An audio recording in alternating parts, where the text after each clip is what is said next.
Você pode ir acessando a sua Bíblia, vai ser projetado aqui atrás também, Atos 16, do versículo 6 ao versículo 10.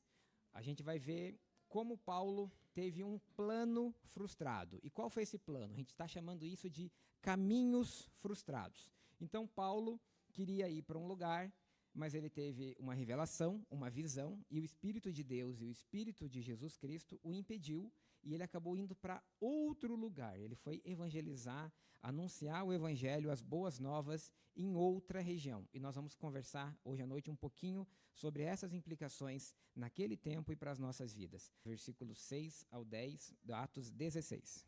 E percorreram a região frígio-gálata, tendo sido impedidos pelo Espírito Santo de pregar a palavra na província da Ásia.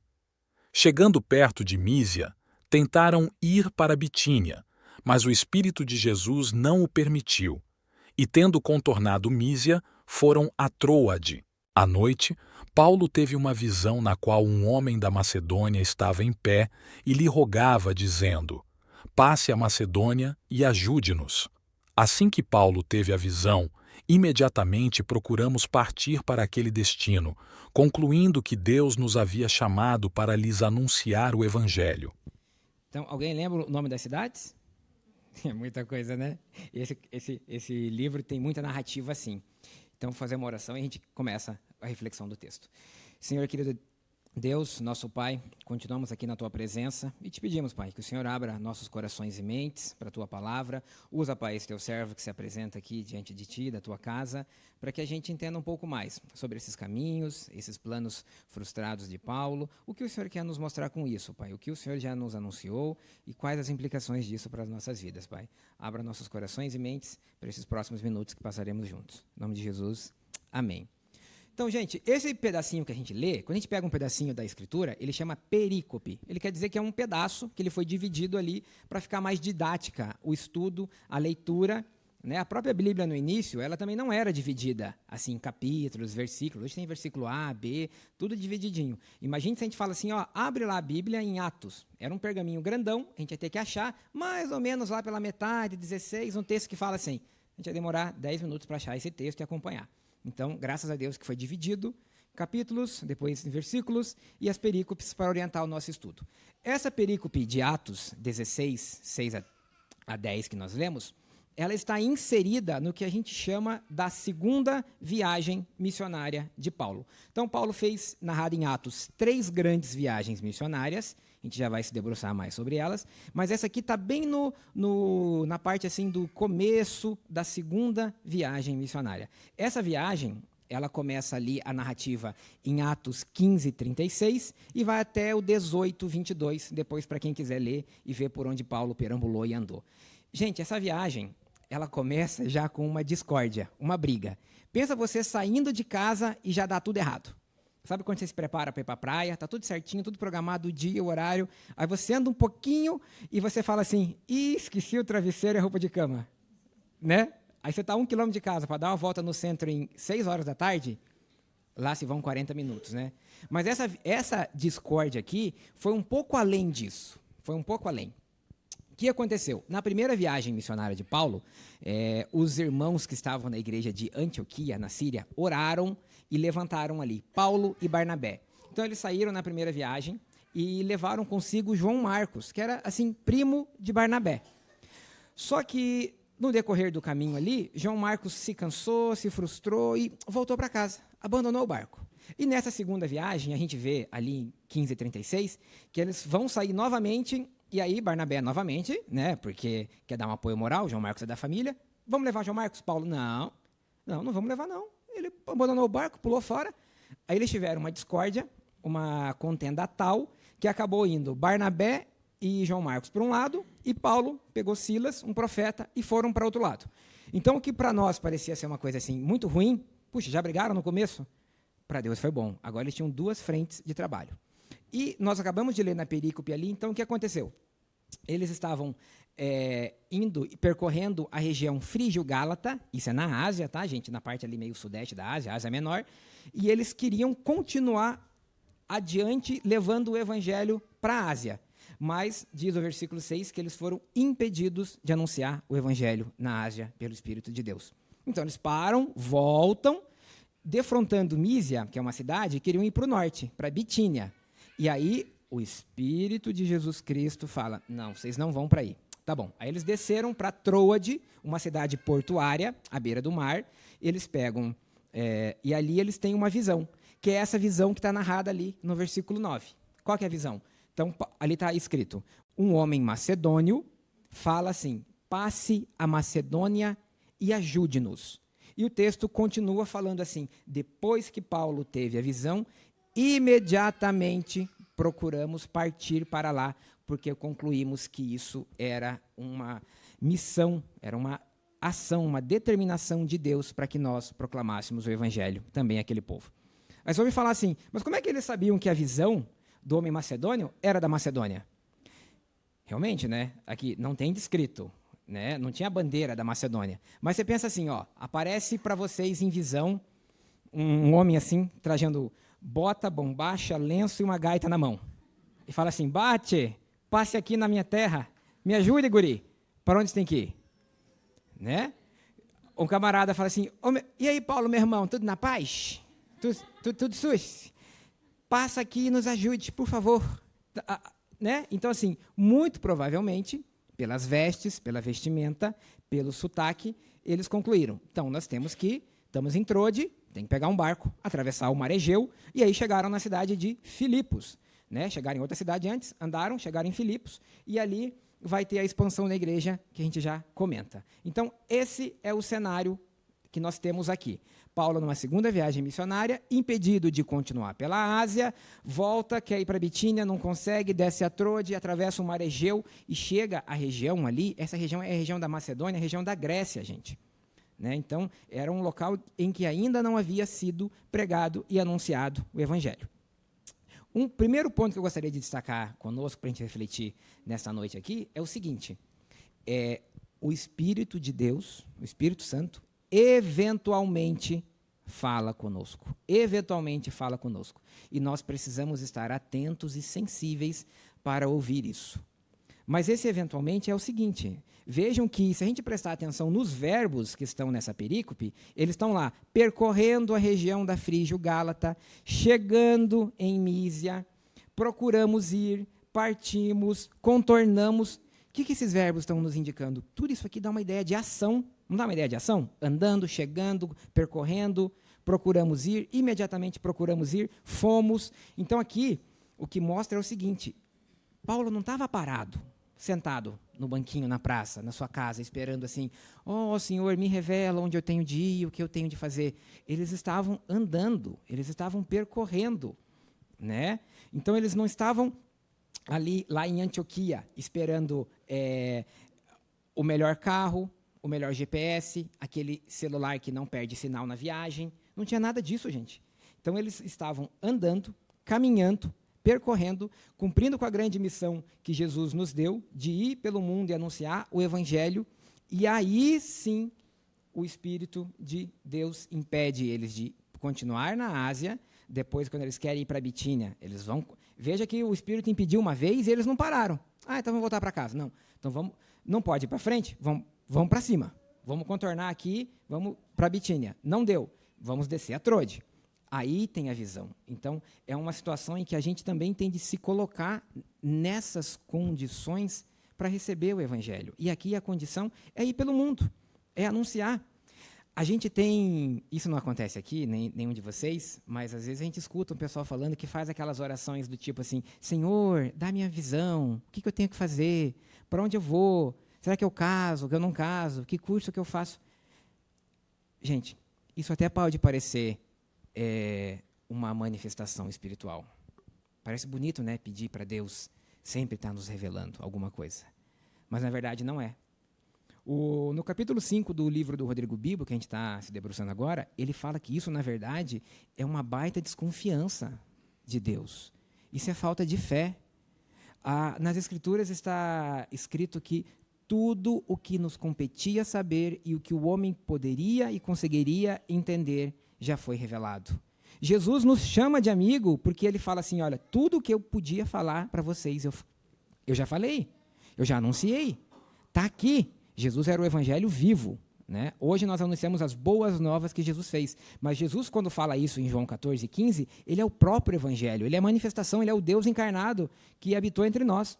E ele fala mais. E ainda eu digo que é meu amigo aquele que me obedece, que cumpre a minha vontade. Até tem, você fala, mas Vlad, não tem na Bíblia umas visões, Deus aparecendo? Tem. É verdade, tem mesmo. Lá no Antigo Testamento, por exemplo, tem uma que eu fico pensando o tamanho da paciência que Deus teve, é com Gideão. Gideão, o povo de Deus ali está sendo dominado pelos midianitas, e ele está lá, é o menor da tribo dos Manassés, o mais pobre, o menor dos irmãos, ele está lá malhando o trigo no lagar. Esse lagar é tipo uma caverna escondida, que ele tinha que fazer isso escondido, porque vinha essa tribo vizinha e destruía tudo.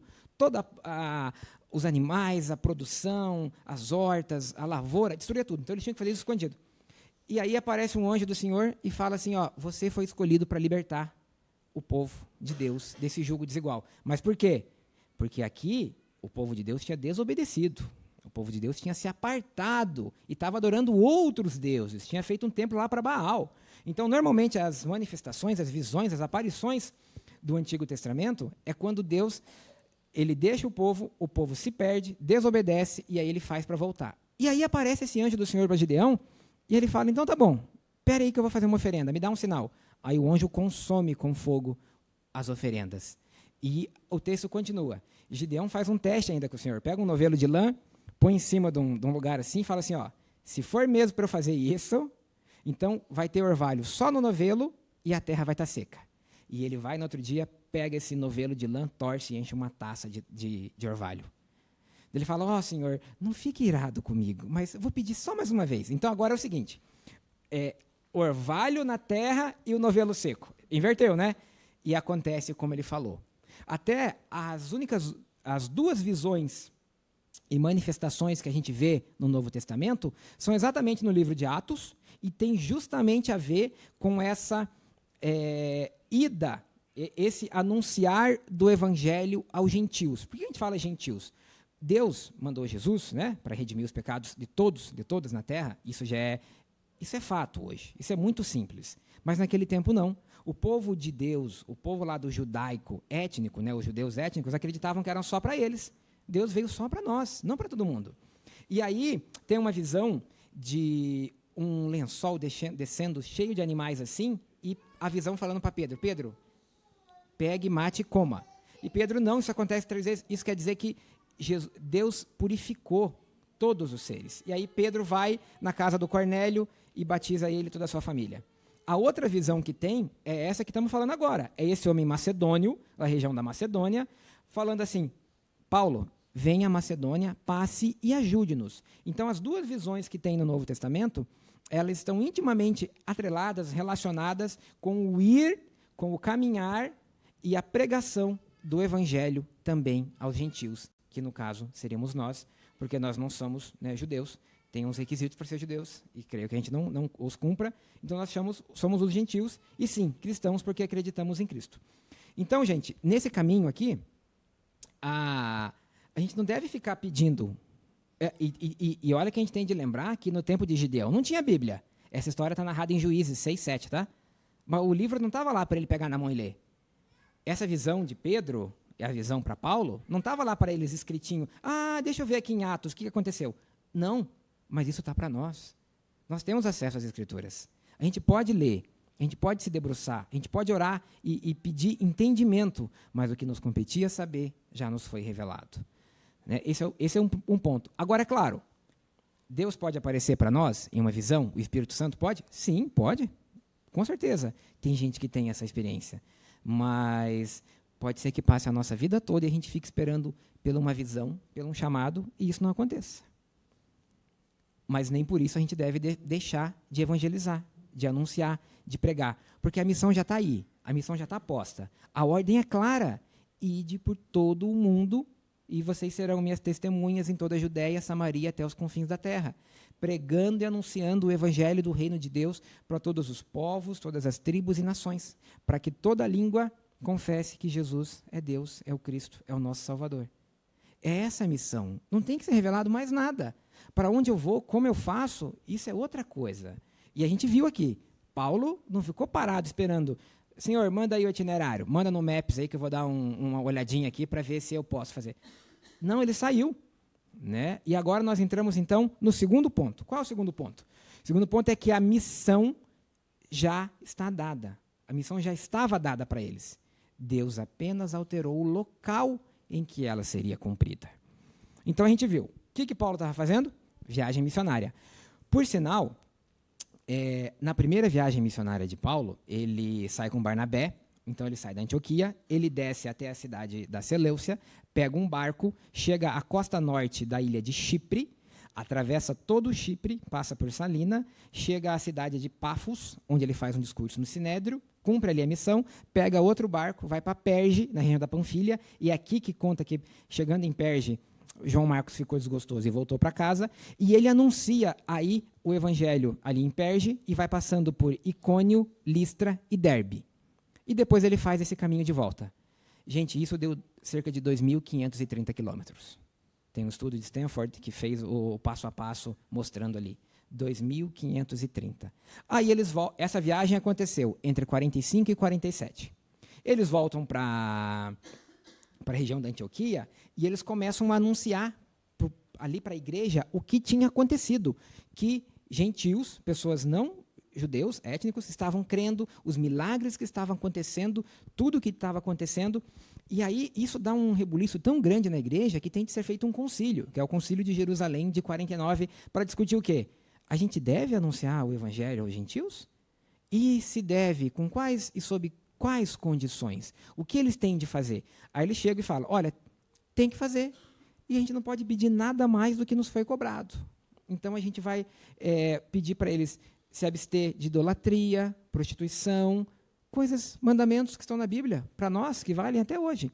Aí, em 49, Paulo sai com Silas e eles fazem novamente esse caminho inicial. Eles descem a Seleucia, vão para Chipre, e aí conta que eles fizeram igual, e quando eles chegam em Icônia e Listra, eles ouvem ali, está narrado no início do capítulo 16, que tinha um jovem que estava se despontando, muito bom assim na fé, falando com propriedade, cheio do Espírito Santo, que era Timóteo. Olha só, Timóteo, que é aquele que vai se tornar depois o cooperador de Paulo, para quem são escritas as cartas 1ª e 2ª Timóteo. Timóteo, que era filho de mãe judia, mas pai grego, e aí Paulo resolve circuncidá-lo para que não dê falatório. Ele era criado pela sua mãe e pela sua avó Lloyd, e Timóteo passa a andar com eles na cidade. E aí que entra essa passagem. Eles tentam ir para Frígia, para Galácia, não conseguem, voltam e eles acabam atravessando o Mar Egeu e aí chegam na cidade de Filipos. Gente, essa cidade era uma cidade muito importante, era uma cidade já do Império Romano, mas uma cidade livre. E essa é a cidade que foi criada em homenagem ao pai do Alexandre o Grande. Então, Alexandre o Grande atravessa esse Mar Egeu ali do oeste para o leste em 334 a.C. e ele conquista o Império da Pérsia, derrotando Dário III. A gente fala de Dário na Bíblia, né? E agora eles estão fazendo o caminho inverso. Então, olha só que legal. Naquele tempo, o Alexandre saiu ali da região da Macedônia e foi para a Ásia levando a sua cultura. Agora, uma nova cultura, um movimento contra a cultura, um movimento do evangelho, de pregar o amor pelo próximo, estava saindo da Ásia Menor, da região da Síria, da Antioquia, e indo à Macedônia, por Paulo e Silas, Timóteo e os seus companheiros. E chegando nessa cidade, eles encontram e começam a andar, e eles encontram ali uma mulher, vendedora de tecido púrpura, que é Lídia. E ali acontece a plantação da igreja, que depois Paulo vai mandar a carta aos filipenses. Ele fica ali um tempo, é preso, é solto, continua, aí ele sai dali, conta as escrituras que ele navegou e chegou em Tessalônica, começou a anunciar e pregar o evangelho nas sinagogas em Tessalônica. Os judeus fizeram um motim contra ele, prenderam lá Jason, ele sai dali, também não é bobo, né? Vai para a região da Acaia, e em Acaia ele passa em Atenas e depois em Corinto. Vocês estão percebendo? Filipos, essas igrejas que Paulo está passando e plantando, Filipos, carta depois aos filipenses. Passa em Tessalônica, passa em Corinto e vai anunciando o evangelho. Nessa segunda viagem, a pernada foi um pouquinho maior. eles percorreram 4.880 quilômetros. E, gente, nesse tempo, essas viagens eram feitas a pé, em comboio com animais, barco. Não tinha avião, não tinha carro, não tinha esses luxos, essas facilidades que nós temos aqui. E o que a gente destaca de tudo isso? A missão de Paulo era levar o evangelho adiante, era anunciar, era pregar. Deus alterou o local da prestação dos serviços. Ele alterou o local em que isso seria feito. Então, o nosso papel hoje aqui também é esse. A gente deve trabalhar, plantar a igreja, apoiar missionários, ir pelo mundo. Pode ser que Deus mude o nosso plano. A gente comece a plantar um lugar, não dê certo, Deus fala, não quero aqui, quero em outro local. E isso vai continuando.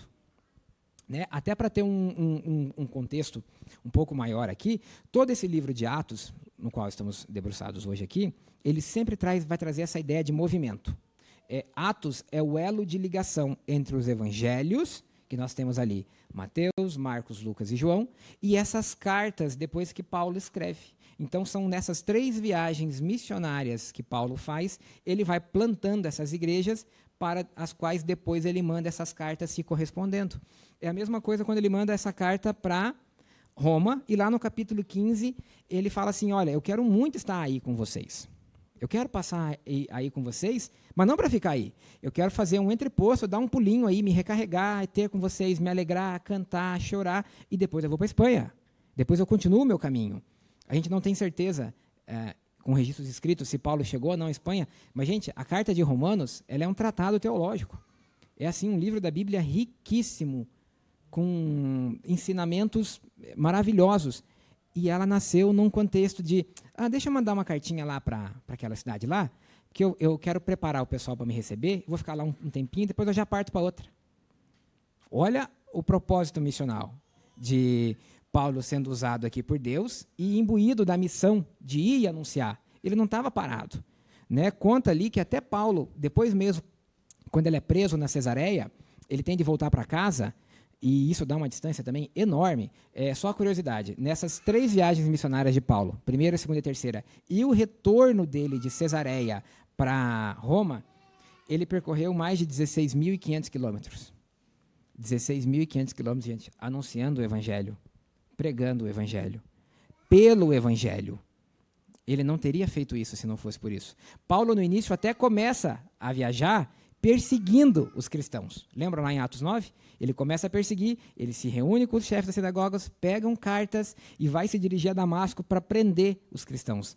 Mas aí Jesus se revela a ele e fala, agora você vai ser um instrumento nas minhas mãos. Eu vou mostrar o quanto você vai sofrer por isso que você vem fazendo aqui. É como lá Deus falando para Davi, olha, você não vai fazer o templo porque você derrubou muito sangue. Você fez muita guerra. É necessário fazer, mas não vai ser você. Né? E Paulo mostrando ali, olha, você fez isso, ele se converte ali com Ananias impondo as mãos sobre ele e ele começa a anunciar o evangelho. E ele entende que é assim, e ele faz isso com amor. Ele está preso em Roma, na sua casa, com uma bola presa aos seus pés, tem um guarda, e ele vai recebendo as pessoas e mandando as pessoas em missão pelo mundo. E com a vontade sempre de assim, olha, me traga os livros, eu preciso continuar estudando, eu preciso continuar pregando. E ele escreve as cartas do cárcere, que é Filipense, Tessalonicenses, Filemon e as cartas para Tito. E ele continua. Então, esse segundo ponto, a missão está dada, a missão é de Deus, a missão é ir pelo mundo. Deus vai nos mostrar o caminho. E aqui a gente entra no terceiro ponto, que é o ponto da obediência que Paulo demonstrou, a obediência que nós devemos ter. Então, a gente vê ali no capítulo, no versículo 10, quase eu falei inciso. No versículo 10, a gente vê no versículo 10 que a narrativa está assim, e logo depois que Paulo teve a visão, imediatamente procuramos partir para a região da Macedônia. Então, aqui não teve um tempinho assim, será que dá? Será que vamos para lá? Não vamos? Ou fez como Gideão, Senhor, me dá outro sinal. Agora eu quero ver esse homem, né, com a bandeira da Macedônia. Então, será que é para ir para lá mesmo? Não, é imediatamente. Imediatamente quer dizer assim, sem demora, agora, para já, procuramos partir. E esse procuramos que está aqui parece muito simples, mas ele traz uma implicação muito interessante do livro de Atos até aqui. O livro de Atos foi escrito por Lucas, o amado médico Lucas, que era muito erudito, muito inteligente, e tinha feito já o seu primeiro relato, que é o Evangelho segundo Lucas, e ele está fazendo esse segundo relato. Mas até aqui, Atos 16:10, Lucas adota uma posição de narrador-observador. O que é o narrador-observador? É aquele que conta a história, olha a história, mas ele não está inserido na história. Então ele narra como eles, ele, fulano. Então é terceira pessoa, singular ou plural. Aqui está procuramos. Imediatamente procuramos partir. E a partir daqui, Paulo se insere na história. Então ele mesmo adotou um papel dessas viagens. Lucas, ele estava junto de Paulo, Timóteo e Silas. E ele agora passa a ser ativo na história. E eu trago para a gente uma reflexão. Eu ouvi de um missionário que é muito gente boa, ele é meu xará, já começa, né, o nome aí. Ele está num país onde há perseguição, eu não posso falar, mas num evento que nós assistimos com ele, mas ele contando assim, de como a gente sabe se a gente tem um chamado missional e se isso é preciso. Aí ele contando que um jovem chegou para ele é da APMT, que é a Associação Presbiteriana de Missões Transculturais, a mesma que o pastor Rubens esteve aqui semana passada. E teve um jovem que chegou para ele e falou assim, olha, pastor, eu tenho um chamado vocacional, missional. Olha, que bom, né? Que legal. Para onde que é? Eu tenho que ir para aquela cidade X dos Estados Unidos. Era uma cidade bem famosa, bem bacana, assim.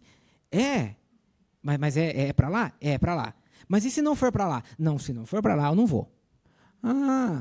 Então, assim, a gente tem de tomar cuidado para a gente não desvirtuar isso aqui e querer sermos missionários de nós mesmos.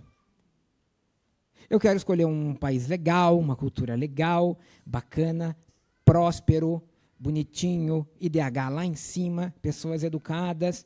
Olha, até pode ser que você tenha um chamado para isso, porque tem pessoas que precisam ser alcançadas em todos os locais. É fato que aqui em Curitiba, aí com 1,8 milhões de habitantes, tantas igrejas, tem pessoas que talvez não tenham ouvido o evangelho da forma correta até hoje, com certeza. Como vai ter em outras capitais estaduais e pelo mundo afora.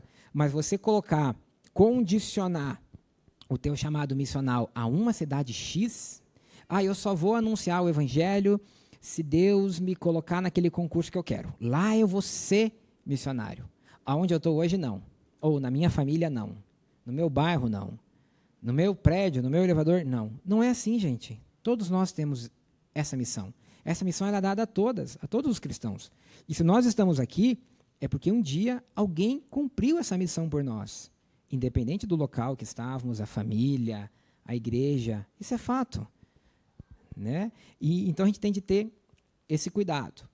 E se ainda não ficou claro, eu queria mostrar a importância desse texto. Então vocês perceberam ali, a gente está falando de a segunda viagem missionária, Ásia Menor, Frígio, Gálata, Troade, Mísia, Bitínia, aí ele vai para Filipos, ele atravessa o Mar Egeu e chega na região da Grécia. Passa em Filipos, Tessalônica, Bereia, Atenas, Corinto. Gente, é nesse ponto da história que o cristianismo entra na Europa. A segunda viagem acontece entre os anos 49 a 51. Então é mais ou menos aqui, fim de 49, começo dos anos 50, que o evangelho sai da região da Ásia, da região ali da Palestina, daquela região, e entra na Europa. E isso trouxe mudanças, implicações profundas na nossa vida. A nossa vida hoje aqui, Curitiba, Paraná. Porque, vejam, o evangelho chega no velho continente, na Europa, e dali ele vem junto, eu vou usar o termo colonizadores, eu sei que não é muito certo, mas ele entra e chega na América, nas 3 Américas, ele chega na parte da América, da África do Sul, ele chega na Oceania, a Oceania é descoberta por Fernão de Magalhães em 1521, mas ela só vai ser explorada e colonizada pelo navegador John Cook em 1770. E aí ela vai chegar no Sudeste Asiático. Olha só, Paulo naquele tempo queria ir para o Sudeste Asiático. Ele queria continuar navegando e seguir adentrando a Ásia. E ele não fez. Mas o evangelho atravessou o mar Egeu, chega à Grécia, e por essas nações que a gente chama na história de imperialistas, que são aquelas nações que iam conquistando terras, iam colonizando e provocando, escrevendo a história, vamos chamar assim, Portugal, Espanha, que é a União Ibérica, França, Inglaterra, Holanda, as maiores, um pouco a Alemanha, mas essas são as maiores. O evangelho vem com eles para cá. E agora, nós que estamos aqui, vamos chamar assim, no mundo novo, nas novas terras, na América, que ficamos imbuídos de levar o evangelho aonde Paulo não conseguiu, de fazer uma missão, de praticar um ato missionário, levar o evangelho no Oriente Médio, num país daquela região em que há perseguição, no Sudeste Asiático. Tem uma província em Índia, que é chamada Goa, que é colonização portuguesa. Lá tem uns templos assim, de artes sacras que são lindos. Isso foi chegar depois, por essa atitude inicial de Paulo, de ser obediente à visão, de receber a visão do homem macedônio e ingressar na Europa, trazer o evangelho. E depois a gente tem a continuidade do Novo Testamento sendo escrito, com Paulo mandando cartas para essas igrejas. Então, esse é o ponto aqui. A gente tem um livro de um teólogo brasileiro aqui, cabra arretado, de Fortaleza, que é o Iago Martins. Ele tem é um fórum 2D de teologia e tem vários livros. E ele tem o nome de um livro que é assim, você não precisa de um chamado missionário. Quer dizer o quê? Você está esperando o quê? Você pode ser um missionário na sua vida. Você pode ser um missionário no seu trabalho, né? No ônibus que você pega. A gente tem alguns relatos de pessoas aqui na igreja, nas reuniões de orações, que eu acho assim lindo. A transformação da pessoa e a coragem dela de anunciar o evangelho, de falar, de orar. E aqui isso eu coloco aqui, porque isso é uma falha minha. Eu estou na caixa lá há 11 anos e talvez eu deva ter feito oração, intercessão por alguém umas 10, 12 vezes. Gente, que medíocre que eu sou. Não deu uma vez por ano. Aí é fácil orar por um amigo, em casa, por alguém, mas no trabalho, é o seu ambiente. Deus precisa de nós onde nós estamos. Justamente por isso. Por isso que ele foi convertendo a todos, pessoas de todos os povos, todas as nações. E as Escrituras falam que para ele retornar, todo mundo tem de ter ouvido isso. Então, Paulo aqui, ele teve um plano frustrado. Né? Ele tinha os mapinhas para onde ele queria passar, Deus falou, rasga tudo isso aí e para, porque você não vai para lá. Você não vai para lá porque eu não quero. Você não vai conseguir adentrar a Ásia. Não é agora, não é o momento. A missão é minha. Você vai entrar na Macedônia e isso, Paulo na hora pode até não ter entendido, mas ele obedeceu. Porque isso acontece conosco, né? Eu não sei vocês assim, mas quem é muito reflexivo fica pensando, se isso só acontece comigo, às vezes a gente fica pensando assim, o que seria da minha vida hoje se não tivesse acontecido tal coisa? Se eu não tivesse perdido aquela prova? Se eu não tivesse com fulano? E já percebeu que a gente quer tirar só as variáveis ruins? A gente não quer tirar uma coisa boa? Aquele dia que você foi bem, que você passou na prova. Não, você quer tirar alguma coisa que você julga assim que, isso aqui é uma âncora da minha vida. É como se a gente tivesse um botão do Ctrl Z, né? Deixa eu desfazer isso aqui. Página em branco. Mas não dá, gente. A gente cresce com isso. A gente precisa disso.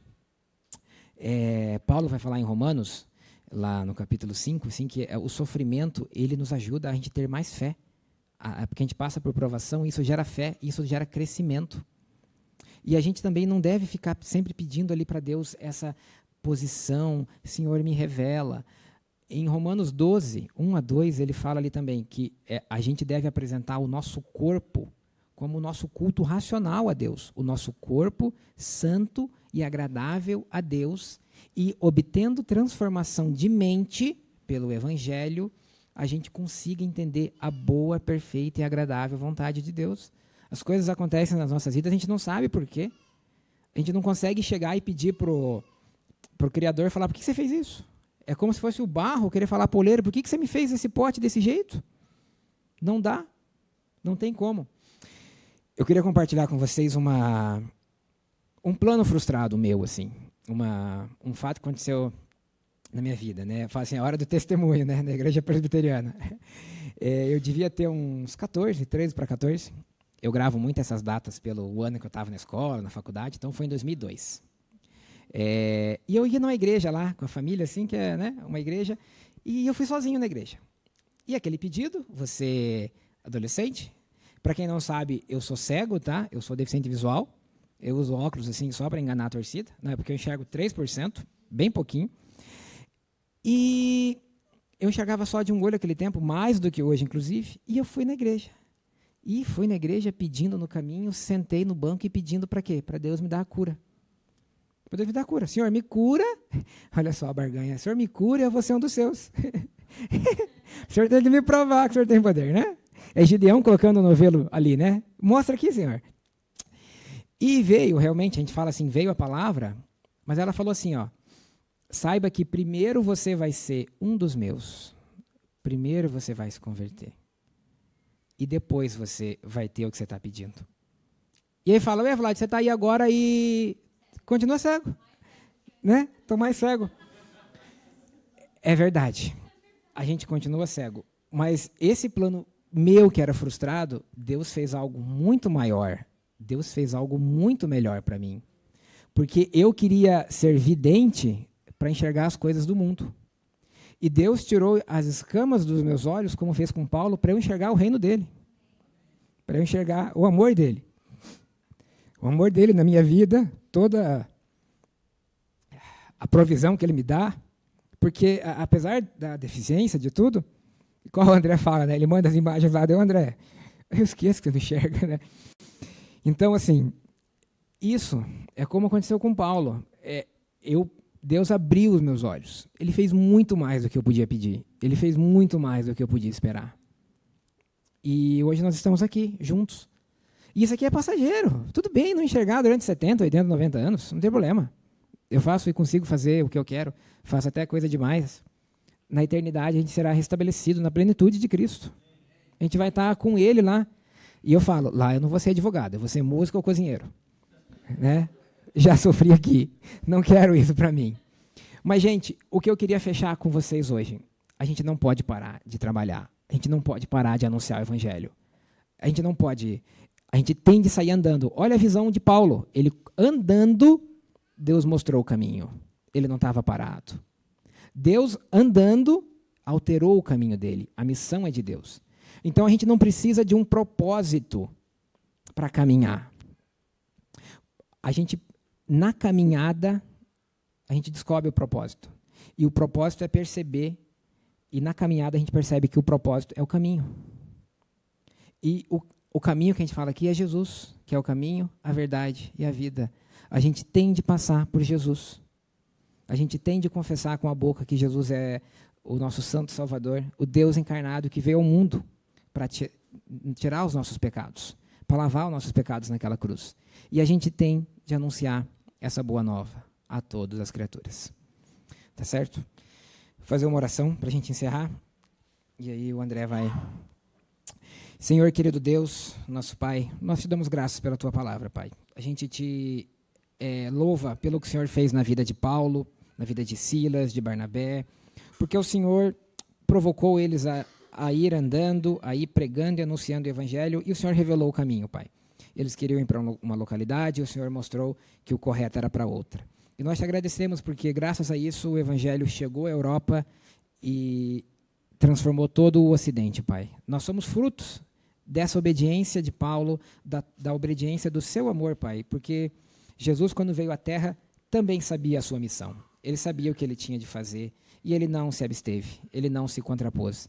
Ele morreu naquela cruz em nosso lugar, suportou a cruz pesada, o madeiro, por nós, Pai.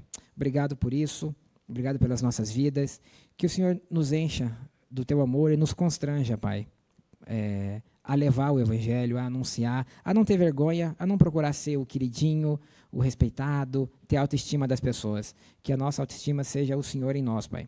Que a gente possa andar e andando e pregando e anunciando o Evangelho do teu reino, Pai. Em nome de Jesus que eu te oro e agradeço. Amém.